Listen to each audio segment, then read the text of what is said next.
My 26 male sister, Emma, 29, was very sick in high school.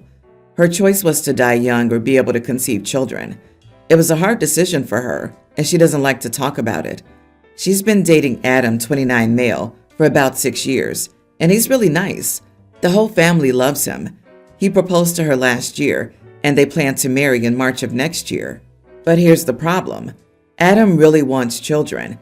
He always plays with our little cousins at family events and talks about what he wants to do and teach his future children. We always thought that they would just be adopting, so we never brought it up. But since the engagement, I have noticed that he always talks about them as their children, as in biological. I don't know how to explain it, but it didn't seem like they would adopt a child. After thinking about it for a while, I decided to talk with Emma about it. I asked her out and gently brought up the topic. She did seem a bit angry about me mentioning it, but she explained to me that Adam treats adoption the same as giving birth, and that he's happy all the same. It sounded believable, but I knew my sister. She was lying. During this entire conversation, she would not look me in the eye. After a month, I finally decided to talk to Adam. This Sunday, we were gathering at my parents' house for dinner, and while everyone was busy and we were alone, I asked Adam how the adoption proceedings were going. Were they going to start now or after they got married? He looked surprised and asked me what I was talking about. I mentioned how he wants many kids, so they should start with the whole process early. He asked me if Emma wanted to adopt a child because they had never talked about it. Since my parents were coming back, I asked him to talk to me later. Around the end of dinner, I asked him for some help with my phone and led him to the balcony. And I was honest with him. I asked him if he knew that Emma couldn't have children. At first he thought I was joking, but when he saw that I was serious, he got this dead look on his face. I told him some details and said it would probably be best if he talked with Emma for the full story. He was quiet for the rest of the evening. When they got home, they apparently got into a major fight. I know that he's currently staying with friends and asked for the ring back, but nothing else. Emma hates me, and our parents are mostly on her side and think I shouldn't have said anything. I thought I was doing the right thing. This is such a huge secret to keep from your future partner, but maybe it really wasn't my place to say anything. Not the idiot. Emma hates you, but you did the right thing. Hopefully Adam will forgive her, and they can live happily ever after with their adopted children. But the chances of that would have been much higher if she had been honest with you. She lied to him for 6 years and wasted that much of his time. Remember, she also lied to you by saying that she had talked with Adam about this. She said she had told him, so what was there for you to reveal? So Emma seems to be chalking up additional idiot points, and I'm feeling even more forgiveness for you here. I would keep up plausible deniability. You told me he knew. You said you guys were planning adoption. All I did was ask him about plans I was under the impression you were both aware of. How did I do anything wrong? Turn the sister's lie around on her and claim ignorance. Everyone's the idiot here, man. If you're going to do something like this, you got to be upfront and honest. Don't lie to yourself and try to pretend that it isn't the moral gray area it is. OP was wrong to tell their sister's former fiance, and their sister was wrong for withholding some pretty crucial information as she's marrying a man under false pretenses. It would be wrong and cruel to keep the secret, but at the same time, it's wrong to go behind the sister's back with such personal info. I'm not sure what happened to your sister, but there are many, many ways to conceive and even birth biochildren. And beyond that, you're assuming infertile means sterile. It does not. Many, many, many women suffer infertility and have biological children eventually. She probably still has her ovaries, otherwise she'd be in menopause now. You are the idiot. It is obviously such a betrayal of your sister. It wasn't your secret to tell. It wasn't your darn place. I invited some of my 33 female friends over last week, as we hadn't seen each other in a while. Everyone went their own way and had kids and jobs. I was excited because it really has been a while, and it's been a rough time for everyone. I didn't really think too hard about what to eat or anything because my mom always said, when you do stuff like this, it isn't about the food. It's about spending time with loved ones and, well, drinking too. I had a few boxes of mac and cheese and some chicken nuggets made up. And of course we had beer for everyone too. So when it came time for everyone to eat, I told them to grab a bowl. They acted like this was really weird, as if this wasn't something we eat all the time. They said it was weird for me to invite everyone to dinner, but at the same time serve kids' food to them. I didn't really know what to say because to me, it isn't kids' food. I eat it all the time, and I'm 33. Two of them had refused to even eat and said they hadn't eaten chicken nuggets since they were kids and made dramatic, icky faces about it. I guess I'm asking, am I the idiot for serving the boxed mac to everyone? I thought it was about us being together and catching up, but I guess they expected a fancy meal from me. I feel really sad that this went this way, and I don't really feel like I understand. Am I the idiot? Edit, the box wasn't Kraft, it was Annie's. What was the meal's theme? 18-year-old's first dinner in an unfurnished dorm? You are the idiot, or at least you're the bad host. Yes, spending time with friends is the most important thing, but if you're inviting friends over for food and drinks, there is at least a minimum expectation that decent food will be served, especially if you specify that you're serving dinner. Most people don't eat chicken nuggets at a meal once they're past college age, and if they do, it's an option for a hectic day where they don't have time for anything better, not something you plan in advance to serve to guests. You don't have to cook a fancy meal either. Next time, just invite them over for cheese and wine. Then all you have to do is put out a nice range of cheese and crackers and fruit and call it a day. Imagine being a parent with kids, getting invited to an adult get-together, finding a sitter, looking forward to not having to eat kids' food for a night, and getting served some of the most stereotypical kids' food around. Also, there were zero veggies or anything resembling a balanced meal. It's just carbs, processed dairy, ground up bleached mystery chicken bits, and more carbs. It is kids' food. Just because you choose to eat kid food all the time doesn't mean most other people will see it as acceptable basic hospitality. You deserve credit for not throwing together some PB&J sandwiches, maybe with juice boxes and apple slices. Many other options are just as quick and easy. Ordering in pizza could be one, or Chinese, or barbecue. You're 33 years old and apparently have never actually grown up. I, 33 female, am having a tough time with a family situation, and I just don't know if I'm doing the right thing. So I've been married to my husband, 35, for 5 years. He's seriously the best, like my absolute rock. Loyal, loving, honest, all the good stuff. A few months ago, we were at a family gathering, and my cousin, Emma, 28 female, was there. Growing up, Emma and I were super close, almost like sisters, but something happened that day that I can't shake. Later that night, my husband told me that Emma had been inappropriate, like she was flirting hard, touching his arm, complimenting him way too much, and at one point, she even asked him if he'd ever thought about them together. I was in shock. He immediately shut her down but told me because he didn't want there to be any secrets between us. And I believe him 100%. He's never given me any reason not to. The next day, I confronted Emma about it, and she totally blew it off. She said I was overreacting and that she was just joking around. But I know my husband, and I know when something is off. He wouldn't lie to me about this. Honestly, how she acted has really shaken me.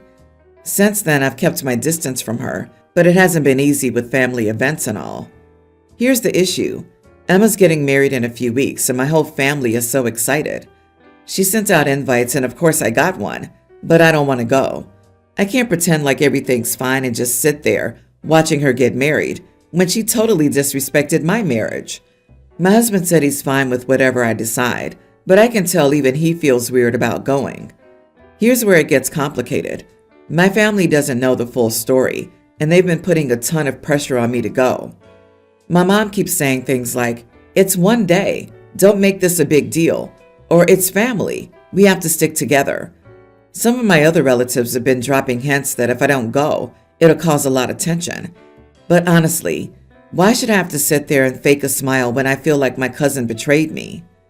I know weddings are a big deal, and I don't want to cause drama, but at the same time, I need to stick to my principles here. It's not like I'm trying to punish her, but I don't think I should be forced to go just to keep the peace. So, am I the idiot for refusing to go to my cousin's wedding after she hit on my husband? Or am I being too dramatic about the whole thing? Should I just suck it up and go for the sake of family harmony? I'm really torn. Not the idiot. If you don't want to go and your husband doesn't want to go, don't go. It's that simple. There's no need to cause drama, but if you get along well with your mom, I just explain why you don't want to go as well. Keeping things bottled up so as not to rock the bottom seldom works. So wait, if she's getting married, doesn't that mean she was engaged when she hit on your husband? I would tell her fiance about the whole thing. He deserves to know before he marries her. It's not about causing drama. It's about being honest. She should be held accountable for her actions before saying I do. I don't think it's the best move for OP to say she did X because A, flirting is a matter of interpretation, and B, OP didn't observe it. She only heard it from her husband. I'm not suggesting I doubt that she was flirting.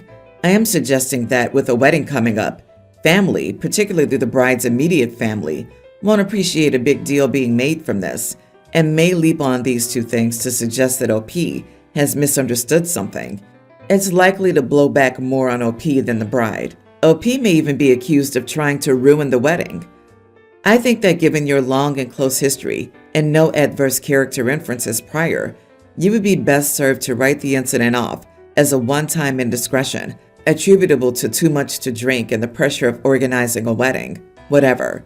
She's well and truly on notice, as OP has already confronted her. If she ever even goes close to doing something similar in the future, then you can go in guns blazing. In the meantime, I do my utmost to put it out of my mind and enjoy catching up with family. I'm male 29 and my girlfriend Maya 30 both enjoy hiking in the mountains. We're not very experienced hikers. We only hike on easier intermediate level trails, but we always have adequate boots, clothing, first aid kits, and water and food supplies. We're also both healthy and have quite good physical condition. So overall, we're not stupid tourists who go on difficult trails in flip-flops. Our last hike turned out to be a bit more challenging than we expected, and while we continued through the planned route, we were both tired and not in the best mood. Additionally, it turned out to be an unlucky day for Maya, as she slipped and fell twice on a fairly short section of the route. To be clear, I'm sure it wasn't caused by her lack of preparation or inexperience. The route was tricky and slippery there, and she got unlucky. She didn't hurt her legs, but she bruised one of her hands pretty badly and had some difficulty moving it. Later, it turned out that it was just badly bruised, but for a moment, it looked somewhat serious. After her first fall, Maya was somewhat shocked and hurt, but we continued our hike, though she was crying a bit. After her second fall, when she further damaged her already bruised arm, she sat on the ground and told me that she was in shock, scared, and that she had to wait a while to calm herself. She put some anti-swelling ointment on her arm, bandaged it a bit, and drank some water. Fair enough. However, even though she did everything she was supposed to do, she still sat there and cried hard, even hysterically. I told her that if she'd finished, we had to continue walking. She answered that her legs were wobbling due to the stress and that she had to calm herself a bit more before continuing, or she'd fall yet again. At that point, we were sitting for a quarter of an hour or so, more than enough time to rest. I got upset and snapped at her that she had to get a hold of herself and that we didn't have a whole day, but we needed to reach our car before dusk. It would take about an hour for us to walk the rest of the way, and there were only 2 hours left before it would be dark. I also told her that I hate it when she's panicking because it makes her unstable. She really has a tendency to panic whenever she hurts herself more seriously. She listened to me and we got to our car on time. However, Maya was crying most of the time and wasn't talking to me. Later, she told me that I didn't respect her wish to calm down, and I put us both in danger as she was unsteady on her feet because she couldn't calm herself. According to her, we could have waited an additional 15 minutes and still been in our car before darkness. She called me a self-absorbed jerk. I only wanted to ensure that we wouldn't have to walk through the mountain forest in the dark, which would have been even more dangerous. Am I the idiot? I would dump your behind in a hot minute. I understand the time pressure to get to the car. I do not understand your being the judge of how much time someone needs to recover after 2 falls, how much time she needs to rest, and that she's mentally unstable. You are the idiot, no question. Honestly, I'd rather get hurt on a solo hike and have to calm myself down rather than have this guy tapping his foot at me and telling me to get a grip. That would absolutely make me worse, not better. And then he forced her to keep going after she was still crying and scared the whole way back. I'd take better care of a stranger that I found on the trail than this man did of his girlfriend. I can't imagine treating someone I hate like this. LOL. You are the idiot, big time. What a cruel lack of empathy. Your girlfriend was visibly in shock and stressed out, and instead of being there for her, you made it a lot worse. You could have held her and helped her calm down way faster by appeasing her with your calm. This could have been an important bonding experience in your relationship, but no, instead, you fueled her panic. Yes, this was self-absorbed behavior. Even if the time you had to come home before dark was running low, this is no excuse for how rude you were. I, 19 female, live with my mom, dad, and younger siblings. And ever since I turned 18, I've wanted to get a job because I wanted to have my own money to buy things for myself. But my parents always said no. The little money I got from my dad or aunts and uncles I'd save, but my mom always asked for it, claiming to have some emergency. And when it's time to pay this money back, she forgets she ever borrowed money from me.